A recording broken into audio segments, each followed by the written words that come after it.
อให้สมัครใจกับประเทศสถานเอกอัครราชทูตแห่งสปปลาวที่นครหลวงวอชิงตันดีซีสหรัฐอเมริกาออกแจ้งการให้พลเมืองลาวที่อาศัยอยู่สหรัฐอเมริกาแบบบ่ถูกต้องตามระเบียบและกฎหมายให้พร้อมกันทบทวน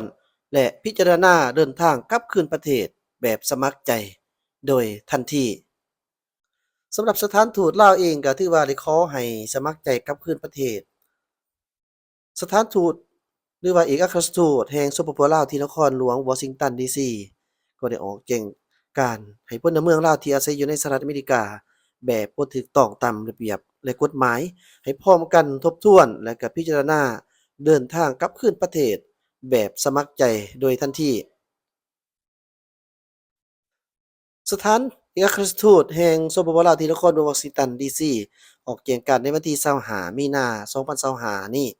ถึงพลเมืองลาวที่ดำรงชีวิตอยู่สหรัฐอเมริกาดังนี้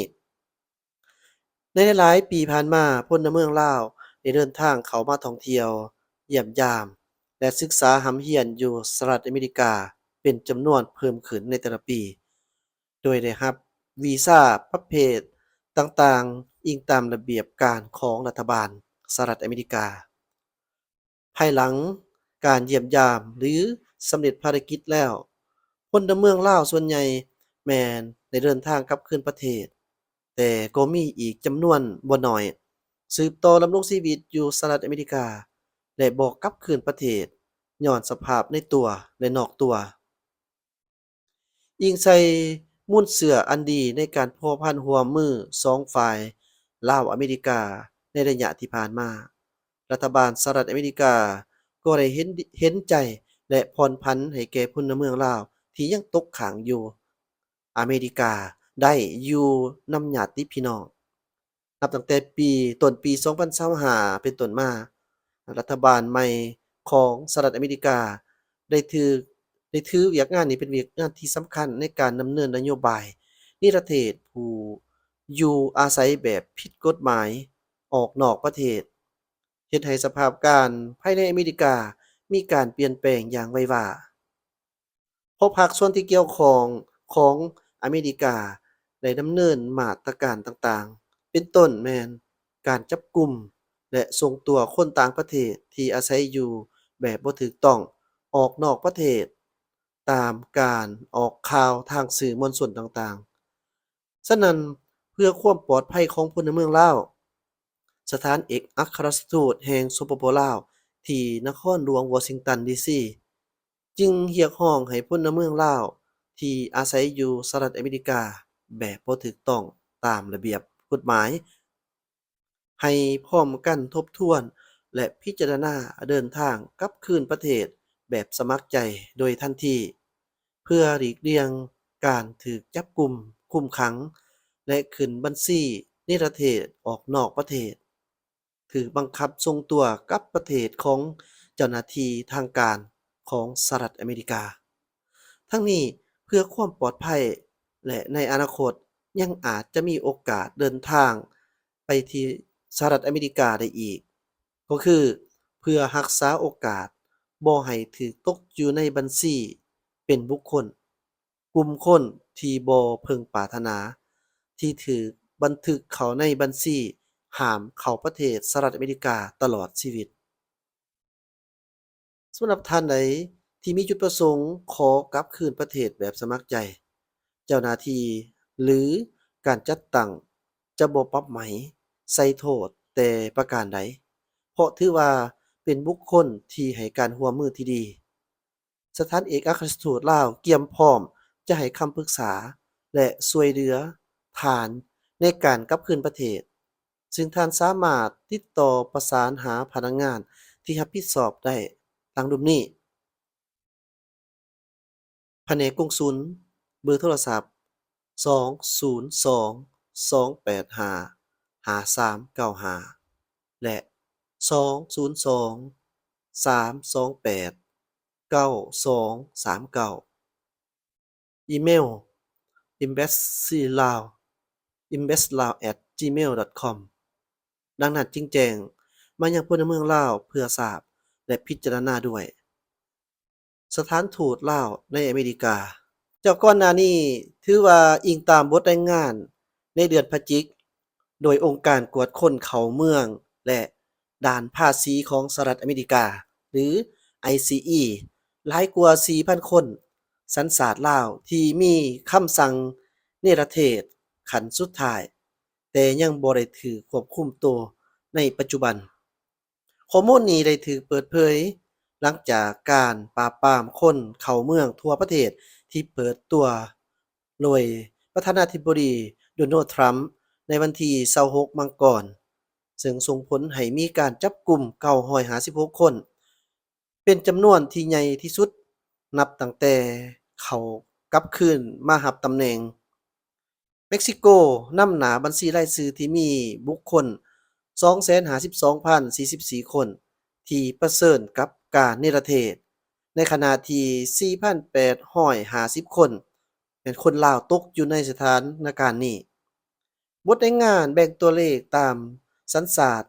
แต่มีเหตุผลความศักษาในการปฏิบัติการนิรเทศถึงอย่างไรก็ตามยังมีสิ่งท้าทายเช่นการขาดสายพัวพันทางการทูตความบ่เสถียรทางด้านกฎหมายเอกสารบ่ครบถ้วนหรืออุปสรรคอื่นๆสามารถขัดขวางขบวนการส่งบุคคลกลับคืนประเทศบ้านเกิดของเขาเจ้าอย่างปลอดภัย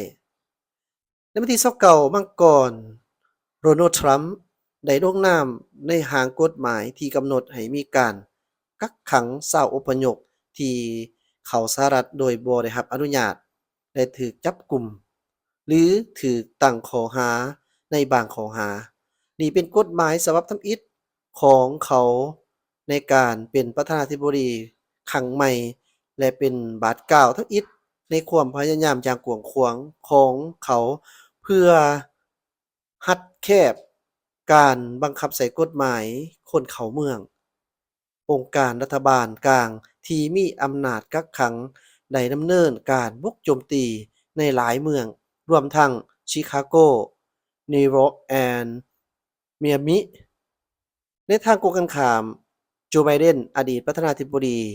เข้ามาควบคุมดูแลการนิรเทศผู้อพยพโดยเฉลี่ย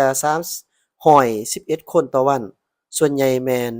ในเป้าหมายใส่บุคคลที่ก่ออาชญากรรมเป็นหลักสำหรับสถานทูตลาวเองก็ถือว่าได้ขอให้สมัครใจกลับคืนประเทศ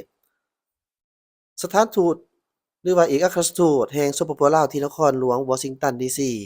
ก็ได้ออกแจ้งการให้พลเมืองลาวที่อาศัยอยู่ในสหรัฐอเมริกา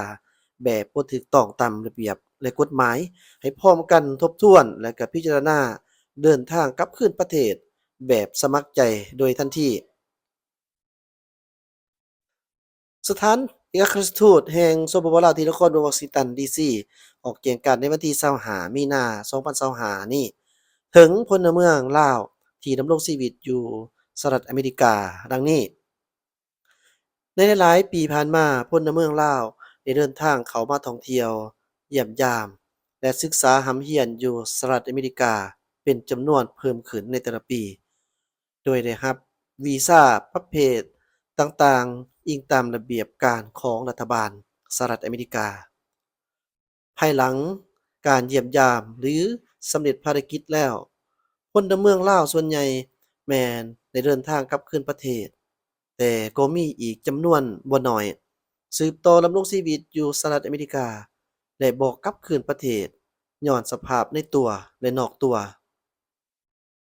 อิงใส่มูลเสื่ออันดีในการพัวพันร่วมมือสองฝ่ายลาวอเมริกาในระยะที่ผ่านมารัฐบาลสหรัฐอเมริกาก็ได้เห็นใจและผ่อนผันให้แก่พลเมืองลาวที่ยังตกค้างอยู่อเมริกาได้อยู่นำญาติพี่น้องนับตั้งแต่ต้นปี2025เป็นต้นมารัฐบาลใหม่ของสหรัฐอเมริกาได้ถือเวียกงานนี้เป็นเวียกงานที่สำคัญในการดำเนินนโยบายนิรเทศผู้อยู่อาศัยแบบผิดกฎหมายออกนอกประเทศเฮ็ดให้สภาพการภายในอเมริกามีการเปลี่ยนแปลงอย่างไววา เพราะภาคส่วนที่เกี่ยวข้องของอเมริกาได้ดำเนินมาตรการต่างๆ เ เป็นต้นแม่นการจับกุมและส่งตัวคนต่างประเทศที่อาศัยอยู่แบบบ่ถูกต้องออกนอกประเทศตามการออกข่าวทางสื่อมวลชนต่างๆ